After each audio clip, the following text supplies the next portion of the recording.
Et Jérémie dit, oh, que ta fidélité est grande. L'Éternel est mon partage, dit mon âme. C'est pourquoi je veux espérer en lui. L'Éternel a de la bonté pour qui espère en lui, pour l'âme qui le cherche. Nous pouvons avoir confiance dans la bonté de Dieu.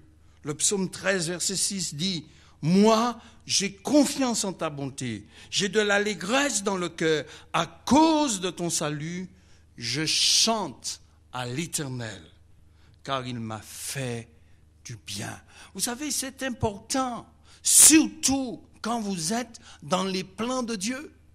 Quand vous êtes en dehors des plans de Dieu, vous avez fait vos bêtises, vous assumez, si vous êtes honnête avec vous-même, parce qu'il y a beaucoup de gens qui font des bêtises et qui n'assument pas leurs bêtises.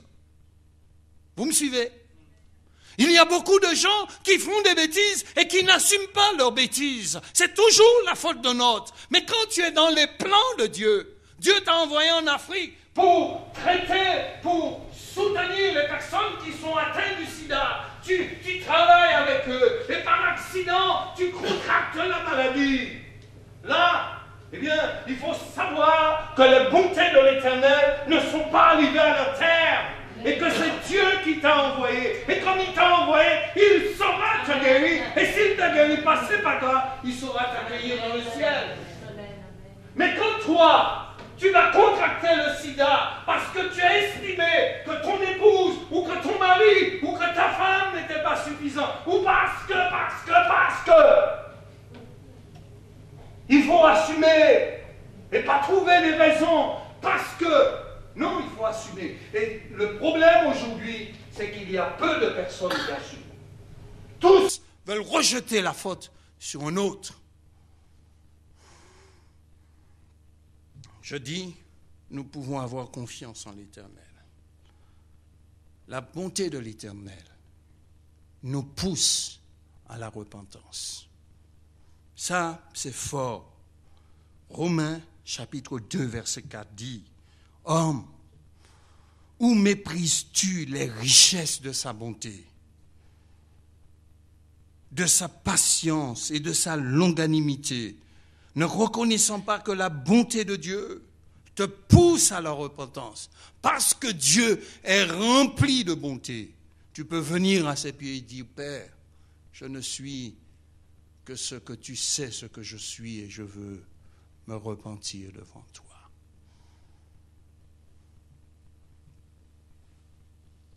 Au milieu des épreuves, au milieu des tribulations, au milieu des temps difficiles, quand vous êtes dans la volonté de Dieu, il y a une attitude qui est positive.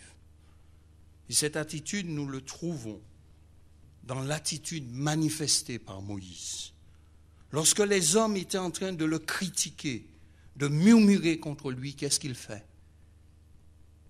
Il sort au milieu du peuple et il va chercher Dieu. Seigneur, je suis au milieu de cette épreuve. Tu vois, tu nous as demandé de marcher, j'ai obéi à toi. Mais maintenant, nous sommes forcés de nous rendre compte, pendant 3 jours, nous avons bu la dernière réserve d'eau. Il ne reste plus rien dans la cruche. Et l'eau que nous trouvons aujourd'hui est amère. Seigneur, nous as-tu envoyés pour que nous puissions périr ici? Je sais que loin de toi, tu nous aurais fait sortir par un bras si puissant pour nous faire mourir ici. Ce n'est pas possible. Alors ouvre nos yeux de sorte que nous puissions voir. Ça, c'est une attitude positive. Lorsque nous sommes au milieu de l'épreuve, détrompez-vous. Il y aura toujours une solution de Dieu que nous ne voyons pas. Parce que nous n'avons pas assez de hauteur. Parce que nous n'avons pas, oh là là, ces yeux qui peuvent voir à des kilomètres. Mais Dieu, lui, voit et a déjà préparé. C'est une attitude positive. Revenons dans la prière, cherchons Dieu. Et Dieu saura ouvrir nos yeux. N'essayons pas de faire une prière qui va épater Dieu. Dieu n'en a que faire. Dis-le dans ton langage. dis-le dans ta langue maternelle, là où tu es le plus à l'aise.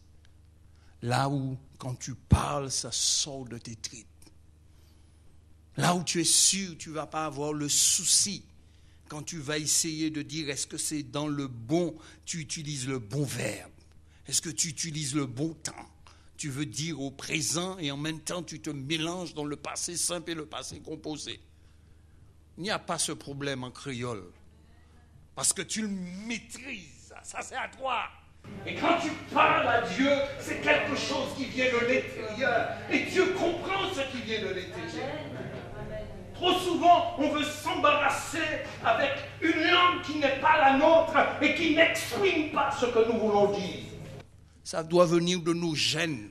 Ça doit venir des ongles. Ça doit venir plus que de nos tripes. Ça doit venir des cellules. Et lorsque ça sort, Dieu a compris.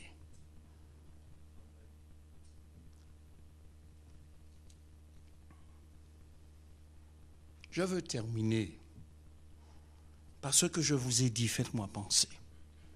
J'aurais tellement aimé relire le texte avec vous. Mais le temps me manquera. Mais je voudrais que vous repreniez votre Bible, que vous regardiez avec moi attentivement plusieurs choses. Verset 22.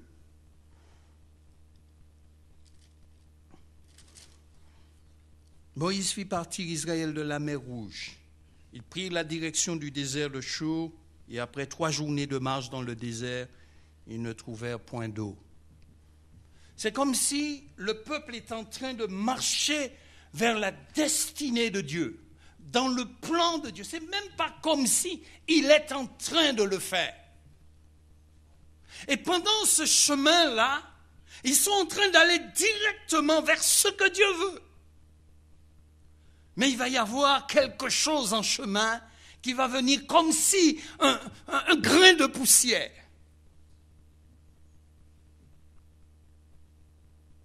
Ça va pousser le peuple à murmurer.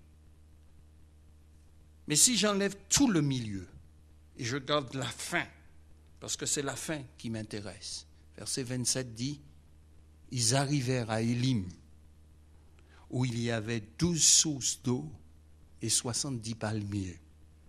Ils campèrent là près de l'eau.